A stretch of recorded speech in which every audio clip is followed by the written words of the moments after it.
네, 안녕하세요. 예스맨입니다. 여러분들의 구독과 좋아요는 이 영상을 유지하거나 만드는 데 큰 도움이 됩니다. 네, 컴파운드가 법률 고문 미 당국의 투자자 암호화폐 보유 해외 계좌 신고 의무화를 예정 중에 있다라고 이야기를 했는데요. 본인의 트위터를 통해서 이야기가 나왔다고 합니다.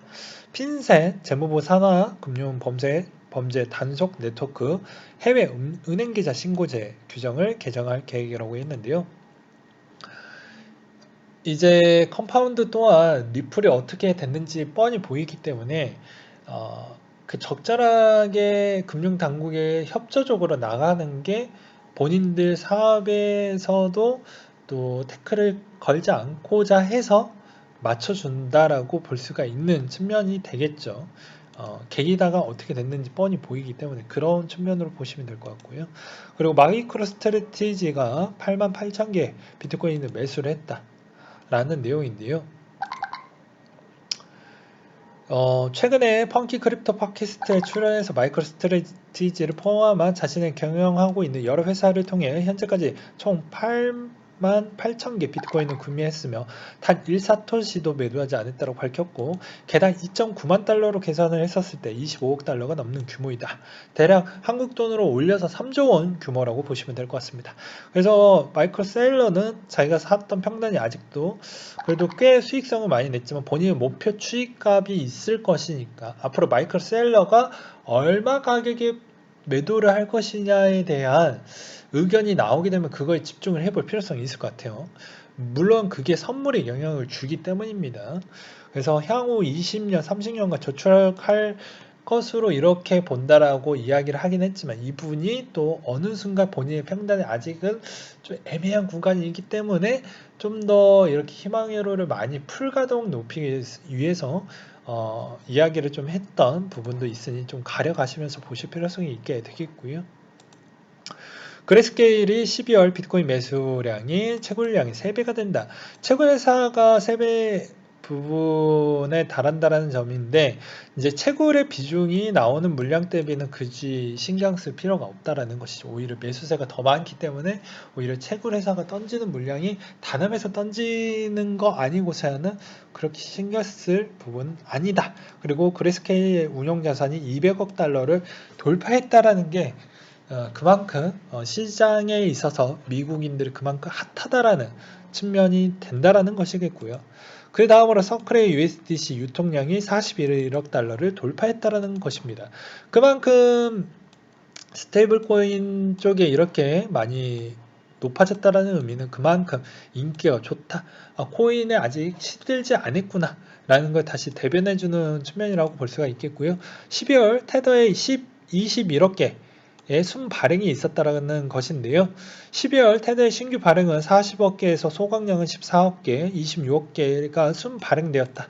그래서 그게 이더리움, 트론에서 각각 요 정도가 발행이 됐고 현재 테더에서 시가총액은 212억 달러에 이른다라고 되어져 있어요.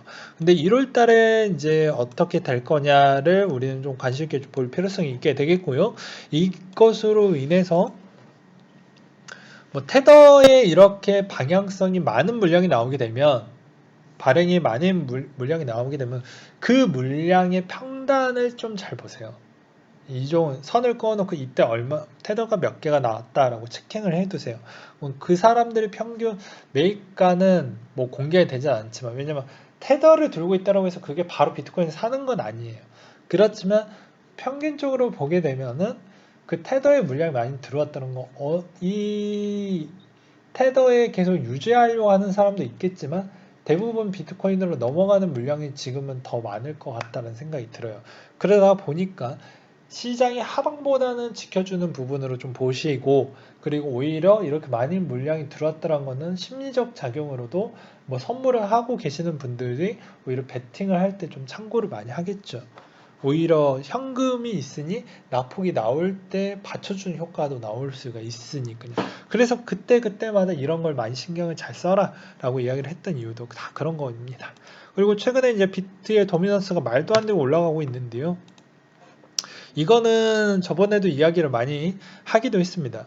아무래도 단기적 관점에 이제 73이 넘어가고 75, 76에 가는 거 아니겠냐, 뭐 이런 이야기가 나오고 있는 실정이에요. 아무래도 이제 비트가 나올 수 있는 물량이 적죠. 예, 적습니다. 기관은 계속 사주고 있죠. 뭐 신탁이나 펀드사가 많이 생기고 있죠. 그러면서 이제 여기에 보험사나 기타 많이 들어오고 있고, 기존의 고래 직업들은 나오지 않고 있고, 채굴 회사들도 일정 충당금 비용 빼놓고 고정 비용 빼놓고 나오지 않고 있는 실정이죠. 그리고 나머지 팔 수 있는 부분이 없고, 최근에도 분위기는 어떻게 되냐면 랩핑으로 몸집 불리는 디파이 분들이 꽤 많이 생겼고, 그걸 WBTC 같은 게 많이 생기면서 알트가 비트의 발목을 잡아주는 부분으로 또 어떻게 보면은 그걸로 인해서 또 디파이를 또 돌리는, 그러면서 이 물량 거의 잠겨버리는 기현상이 나오면서 알트가 비트에 못 나오게끔 그렇게 해주는 현상도 있습니다. 그걸로 오히려 이제 또 효과를 잘 보았던 일부 코인들이 있고, 그게 대표적으로 이더리움이 있는 것이죠. 그러면서 시중에 물량이 안 나오니까 뭐 그렇게 보는 게 맞을 것 같습니다. 그래서 도미넌스가 오히려 더 많이 올라갔던 게 알트의 물량을 뺏어서 올리는 부분도 있지만, 오히려 알트가 역으로 비트를 발목을 잡아서 계속 비트의 도미넌스를 더 올려버리는 기현상이 나오는 부분도 있는 거죠. 왜냐하면 나 혼자서 끙끙대면서 이렇게 이제 가격을 올리려고 노력을 했지만, 이제 그게 잘 안 되는 것을 좀 보여지다 보니까 어떻게 해서든 가격을 올리고자 해서 요새 나오는 게 랩핑이 대세가 됐거든요. 그래서 내 프로젝트 안에 어떻게 해서든 비트를 땡겨 오게끔 하는 그런 프로젝트들이 있는 걸 좀 유심하게 보자. 그런 알트 쪽으로 유심하게 보자. 뭐 그런 이야기를 또 하기도 했었고요. 또 사람들은 언제 알트가요? 언제가 알트가요? 이렇게 또 보시는 분들도 간혹 있어요. 근데 비트가 많이 가줘야 갈 수 있는 논리적 근거를 또 제가 대변하기도 했죠.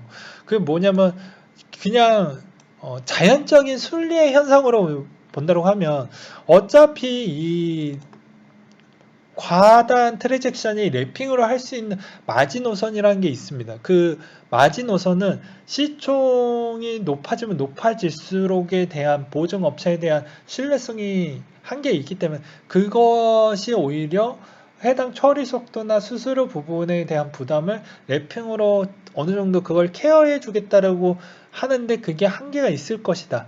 이제 사람들의 심리적 요인이 그게 안 되기 때문에 비트에 머물려고 하시는 분들이 또 있을 거다. 그러면 그 비트의 최고점에 있었을 때 트랜지션 수수료 비중이 높아지게 되면, 반대로 마켓에서 BTC 마켓이 가장 유동성이 제일 적기 때문에, 나머지 쪽은 충족했던 건 디파이로 다 메꿔놨잖아요. 근데 이제 그 BTC 마켓 쪽으로 넘어가는 현상은 왜 그러냐? 내가 비트의 개수를 뺏기기는 싫고 스위칭을 하면서 다른 쪽으로 어떻게 보면은 거래 이동을 빨리 할 수 있는 또 척도 중에 하나잖아요. 그래서 그렇게 적절하게 자연의 순리 현상으로 갈 수 있는 부분이 있고, 반대적으로 오히려 이번에 WBTC에 대한 그런 거를 좀 보면서, RMBTC를 좀 보면서 래핑에 대한 또 눈을 뜨면서 오히려 래핑 시장이 커져버리면, 오히려 알트의 성장을 많이 해주는 거와 그렇지 않는 코인으로 또 나뉘어질 수가 있습니다. 그러면 이 자연의 순리에 있는 법칙이 오히려 깨지게 되면서, 또 이쪽은 또 성장과 비성장 부분은 넘어갈 수가 있거든요.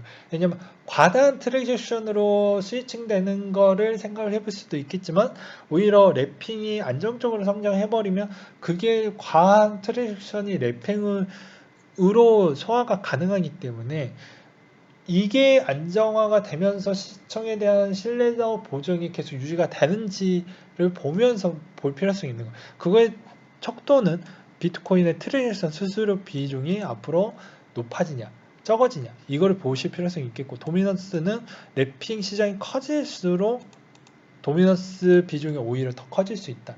이건 시장의 트렌드가 그렇게 가져가고 있기 때문에, 알트 부분 때문에 알트가 오히려 비트를 갖고 있는 현상이 되어버리다 보니, 오히려 도면에서 더 올라갈 수 있는 기현상이 있을 수 있다. 그래서 이거는 꼭 체킹을 해보면서 가져가 보시는 게 맞을 것 같고요. 그리고 이제 또 보게 되면 퀀텀 퀀텀을 보게 되면 뭐 저번에도 이야기했지만 이제 새해가 됐기 때문에 한번 정리를 해드리고자 해서 갖고 와보기도 했습니다. 보게 되면 이게 퀀텀 그게 아닌데 퀀텀이 어떻게 됐냐면 5개월, 6개월 동안 이렇게 횡보를 많이 했거든요.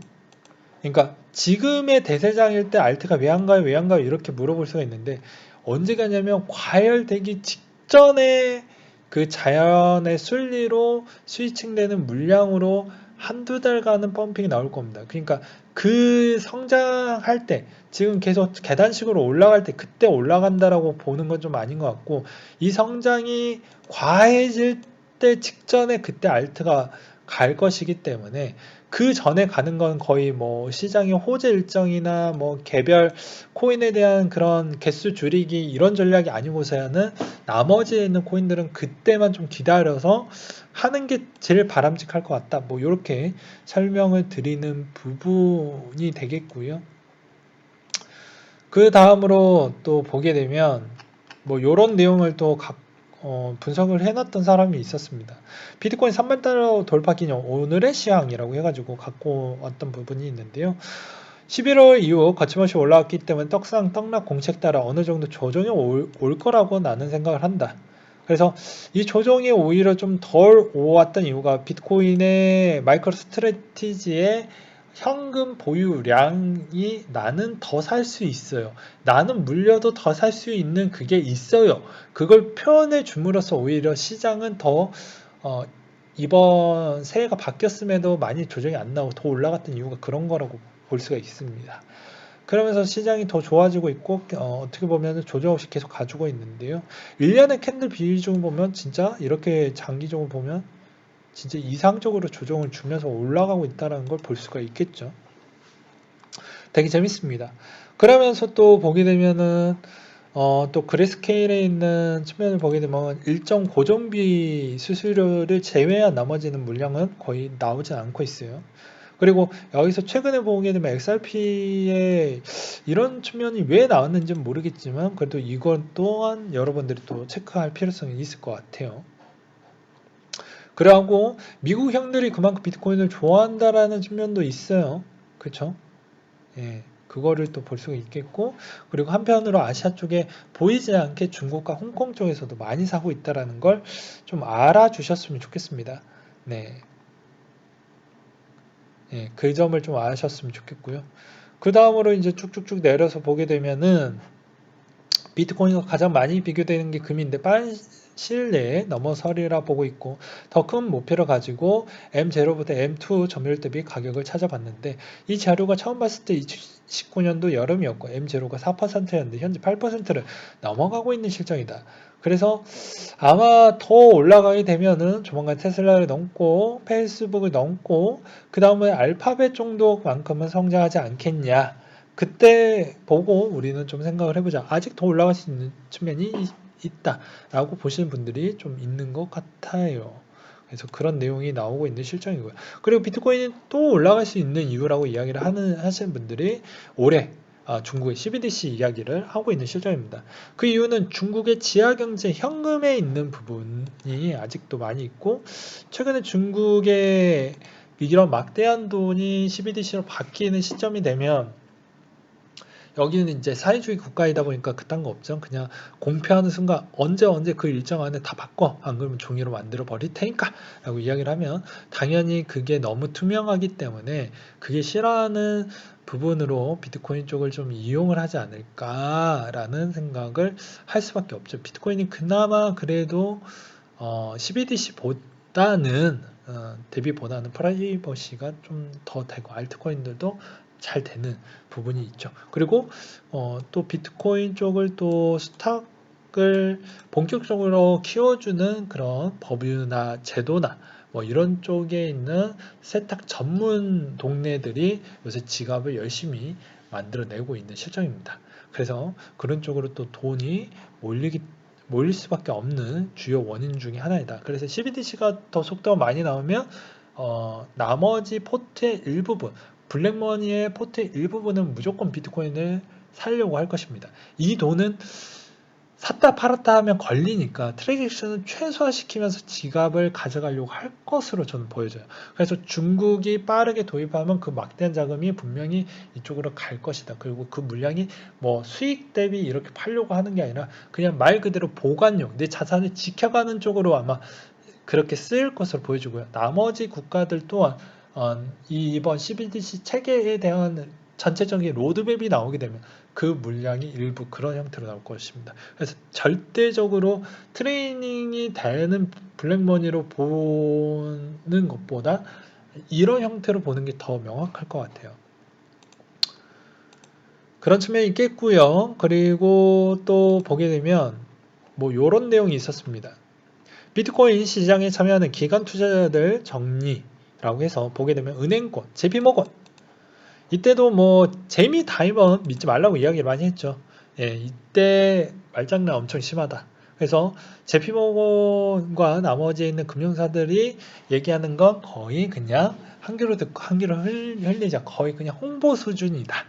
선침해놓고 했던 게 많이 있기 때문에 그래서 믿지 말아라. 근데 이제 좋은 평가를 했다라는 거. 그리고 DBS도 이번에 시장 참여를 많이 했죠. 그 다음으로 이제 투자 운용사 펀드 벤처계를 보게 되면 투더가 이때 2020년 비트코인 70년대 금을 반복케 한다라고 이야기를 했고 2% 상당 비트코인에 투자했다. 그리고 소셜 캐피탈 부분을 또 보게 되면은 창업자가 억만장자로 알려져 있는데 비트코인은 불확실한 경제 생태계에 금융의 해지라고 해서 최소 1%의 투자라고 공고하기도 했고요. 아크 인베스트는 또한 뭐라고 이야기를 했냐면 앞으로 암호화폐 업계에서 가장 영향력 있는 인물이 있고 이쪽 투자 부분에 있어서 6.5%의 비트코인에 배정하라고 권장하기도 했다고 합니다. 스토리지 또한 투자펀드 뉴욕 디지털 인베스트 그룹의 모회사로 운용자산 100억 달러 규모이고요. 여기에서 이제 준비 전략의 일환으로서 1만 이상의 비트코인을 보유하고 있는 것을 발표하기도 했습니다. 피델리티는 뭐 제가 굳이 말하지 않아도 커스터디를 하고 있고 뭐 여기에서 또 5% 이상 비트코인을 할당을 해라 라고 이야기를 하고 있는 실정이죠. 그래서 돈의 움직임이 되게 재밌어요. 그리고 또한 그레스케일은 뭐 제가 굳이 이야기를 하지 않아도 아실 거고 페이팔 또한 3억 4,500만 명을 갖고 있고 가맹점은 2,500만 개가 있습니다. 그래서 이 사업이 뛰어들었고 여기에서 이제 공개 안 됐지만 비트코인과 코인의 개수를 어느 정도 일부 보유하고 있습니다. 공개를 안 했죠. 예, 곧 보유하고 있어요. 그리고 스퀘어 또한 544억 달러 조금 더 샀습니다. 이게 업데이트가 좀 안 됐는데 좀 더 샀고 그 금액의 지금 수혜가 평단이 언제냐 거의 1,000만원 언저리 규모예요. 그래서 상당히 수혜를 많이 얻고 벌써 3배 이상 수익이 나져 있는 실정이고 마이크로 스트래티지 또한 수익이 많이 났습니다. 제일 많이 투자했고 거의 몰빵을 했죠. 네, 그래서 아마 1월 달에 있는 스퀘어와 페이팔, 마이크 스트래티지에 대한 주가는 제가 녹화를 떠놓긴 했지만 1월 마지막 주에 거의 녹화 방송이 나갈 것 같습니다. 그걸 보시면 아마 더 이해하기가 더 편하실 것으로 보여지고요. 인터컨티넨탈 거래소가 타 벡트 부분도 했고 했지만 벡트가 오히려 그 누나분이 떠나면서 조금은 지지부진해요. 많이 안 떠났으면 더 성장 동력이 더 컸었을 텐데 그게 좀 아쉬웠다. 뭐 이렇게 좀 꼭 골드만삭스 또한 요새 좋은 이야기를 많이 해주고 있는 실정입니다.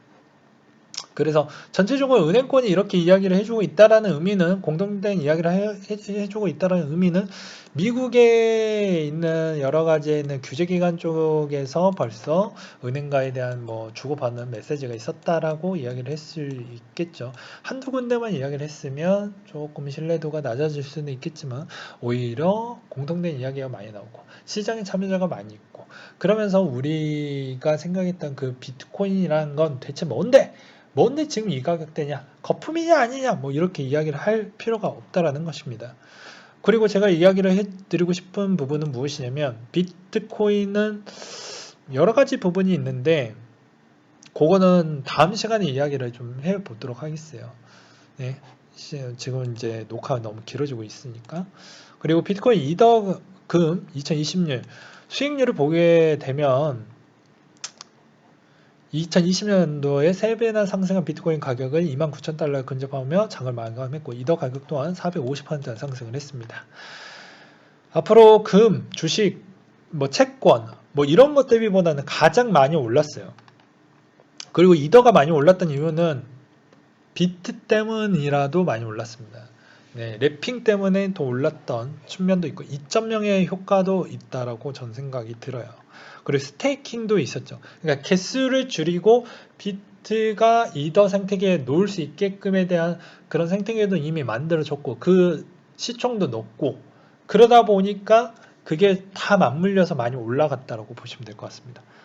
그러면서 제가 얘기하고 싶은 거는 무엇이냐면 여기에서도 보게 되면 알트의 수익률은 별로 재미없는데 어떻게 보는 게 맞겠냐라고 했는데 알트도 알트 나름의 제가 이야기를 했잖아요. 원칙이 개수를 줄일 수 있는 전략이 있냐 그리고 이게 얼만큼 해당의 비트코인과 연관이 있냐 이더와 연관성이 있냐에 있는 프로젝트이냐 이거에 초점을 좀 맞출 필요성이 있겠고요. 세 번째로는 알트가 갈 수 있는 여러 가지 조건이 유동성이 얼마만큼 유지를 해주고 있냐. 유동성이 없는 거는 사면 안 돼요. 유동성이라는 건 거래대금을 이야기를 하는 겁니다. 예, 거래대금. 없는 거는 좀 가리면서 좀 보실 필요성이 있다. 그리고 여기에서 이제 마지막 부분으로 좀 정리를 해드린다면 비트 이더 매번 이야기했습니다. 예, 비싼 거 아니야? 항상 해지용으로라도 들고 가셔야 돼요. 예, 내가 이더를 샀으면 알트에 이더를 샀으면 이더 외에 알트를 사시면 안 돼요. 그냥 비트를 사셔야 되지. 비트를 샀으면 이더를 제외한 알트를 사셔야 되겠죠. 더 공격적으로 하실 거니까. 그러니까 제발 급락이 나올 때마다 비트를 매집을 해서 수익률을 보고 가는 게 아니라고 했어요. 내가 갖고 있는 알트를 해칭하는 역할로 좀 가져가셔라. 그래서 그 전에 얘기를 했던 만큼만 해도 접근했으면 지금 수익률은 어마어마할 것으로 보여집니다. 네.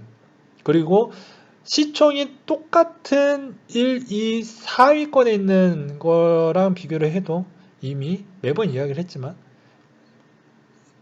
올해 4년 차입니다. 네, 올해 4년 차예요. 그래서 리스크가 제일 많은 코인은 좀 피하시고 올해 신년에는 최대한 호재와 개수 줄이기와 비타 이더에서 얻어서 승차하려고 하는 코인에 집중을 좀 해보자. 쉽게 이야기를 하면. 그거만이 아마 알트 쪽으로 갈 수 있는 그런 게 있는 거지. 그렇지 않으면 좀 쉽지는 않을 것 같습니다. 그래서 보게 되면 최근에 호재 일정이 많이 있는 이오스 좀 많이 죽쓰고 있지만 에이다 그리고 이게 이제 에이다도 많이 개수를 줄여놨고 그리고 오히려 저는 리플 대비보다는 스텔라 부분에 좀 만약에 공격적인 베팅을 하면 스텔라 쪽을 좀 보겠고요. 그리고 비트코인이 비싸다라고 하면 캐시나 아니면 라이트코인 쪽으로 좀 보셨으면 좋겠습니다. 캐시는 옵션 수수료 부분으로 대행해서 할 수 있는 부분이 있고 트랜잭션 수수료가 높아지면 그렇게 볼 수 있고 오히려 라이트코인은 코인베이스 부분에 어느 정도 들고 있는 비중이 높으니 IPO에서 장부가치 평가액을 높게 받기에는 라이트코인을 좀 띄워야 되는 부분이 있으니 그런 걸로 좀 볼 필요성이 있겠고 리플은 이번에 거래량 추이가 더 많이 들게 되면은 방향이 최대한 빨리 나와서 대응을 할 겁니다. 왜냐면 대중들에게 잊혀지게 되는데 다른 게 불량이 나오면 어차피 거래를 못하니까 다른 쪽에 대한 팬덤으로 넘어갈 수가 있거든요. 이쪽 아이돌이 좋다라고 해서 이쪽의 팬덤이 자주 활동을 안 하면 잊혀지고 다른 쪽으로 가듯이 거의 비슷한 형태라고 보시면 됩니다.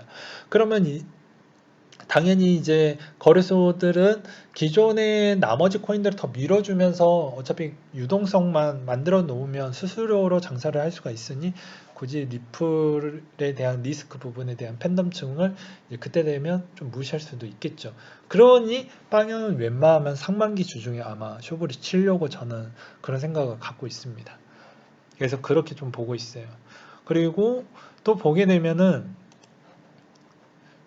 중형급 중에 그 저는 중형급 쪽에 많이 치중을 한다라고 이야기를 했잖아요. 그래서 중형급 쪽에 좀 집중을 좀 해보셨으면 좋겠어요. 연합체계 위주로 갈 것인지, 아니면 무언가에 대한 프로젝트가 아까도 이야기했듯이 이더에 걸치든 비트에 걸치든지 어디에 걸쳐져 있는지 좀 보시든지, 아니면 개수에 치중을 해서 나오지 않게끔 스태킹에 대한 어떻게 해서는 묶여가지고 나오지 않게끔 설계치를 해놓는지, 아니면 무언가에 대한 체인과 체인과에 대한 연결적 고리를 연합체계망으로 갈 수 있는 그 무언가를 좀 보여주던지, 그래야지만이 올라갈 수 있는 부분이 높은 거예요.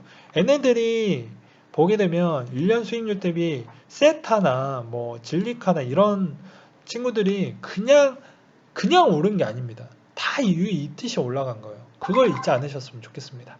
네, 오늘은 여기까지 준비를 했고, 항상 여러분들한테 힘이 되고 도움이 되는 예스맨이 되도록 하겠고, 이상으로 마치도록 하겠습니다.